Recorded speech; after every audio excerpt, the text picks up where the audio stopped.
6 years ago, I changed my life to follow my passion. The rhinos on our planet are in trouble. I'm on a quest to find out what's being done. Join me on my journey.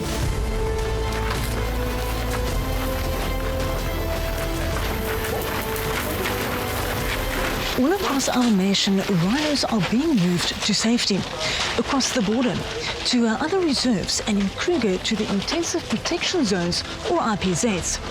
Now, it takes a lot of teamwork, but the real hero here comes in liquid form. In order to move these 2-ton beasts, drugs are involved.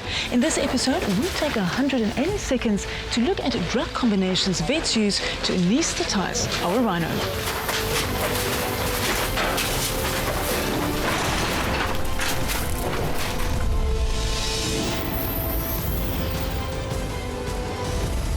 Moving an animal from point A to point B is not easy, especially if it's a large wild animal like a rhino. This is where the science of anaesthetics comes in. Vets need to understand how these drugs work and how animals respond to them once they are under. The more vets understand, the better the decisions they can make in tough situations out in the field. Vets can dart animals with a drug that puts them out completely, or immobilize them that they are partially awake and they're able to be moved under their own steam. Dehorn or M99 is the main drug used by wildlife vets to immobilize animals. White rhinos are particularly susceptible to being immobilized and can and do die when they are darted with M99. The white rhino obviously get moved a lot in South Africa. It's the country with the largest numbers, and also there's quite a lot of trade and conservation movements of the animals. Hence, there's a requirement to capture them, and then with the capture comes a risk. The levels of risk that you run is actually very high, and therefore if you can have techniques with drugs or oxygen or both to mitigate some of those risks, then you are improving the ability for you to do that job.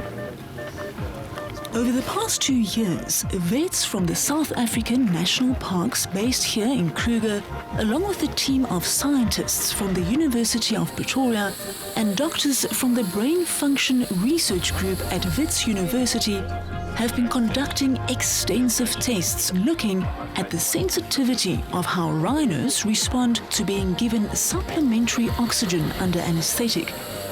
Months of tests in the Kruger produced the startling conclusion that giving oxygen can actually be detrimental under certain conditions. This was contrary to what the researchers were expecting, as oxygen is used in domestic animals as well as humans. What these trials showed, though, was how chemical combinations of anaesthetic drugs really helped the white rhinos being tested. One such drug combination was the addition of an opioid or pain-relieving drug called butorphanol to M99. Dr. Bunce, why are these experiments being done? These experiments really are the follow-on from the work that we did last year. And when we started looking at the effects of butorphanol and what happens when you give oxygen as well. So we saw some dramatic changes. It's made quite a difference to how we manage our rhinos nowadays. But what we want to do now is drill down even further, because we still don't quite understand what happens. We don't understand what the drugs are doing, particularly when it comes to respiratory and the cardiovascular systems. We really don't quite know what's going on here. And the reason we want to do this is that it helps us make informed decisions when it comes to immobilizing rhinos. So if you want to change a dose rate, change a drug combination, or you have a rhino that dies for some reason and you want to modify your drug protocol, at least then you have the scientific background on which to make the decisions. You can make rational decisions. Over the next few months, these results will be painstakingly analyzed, so every aspect of the research being done here is vital. Out of all the large mammals on the planet, isn't it ironic that the white rhino suffers the most under anaesthetic? And they are the ones being drugged all the time, in moving them, dehorning, microchipping. But I'm confident that science will get to the bottom of this mystery.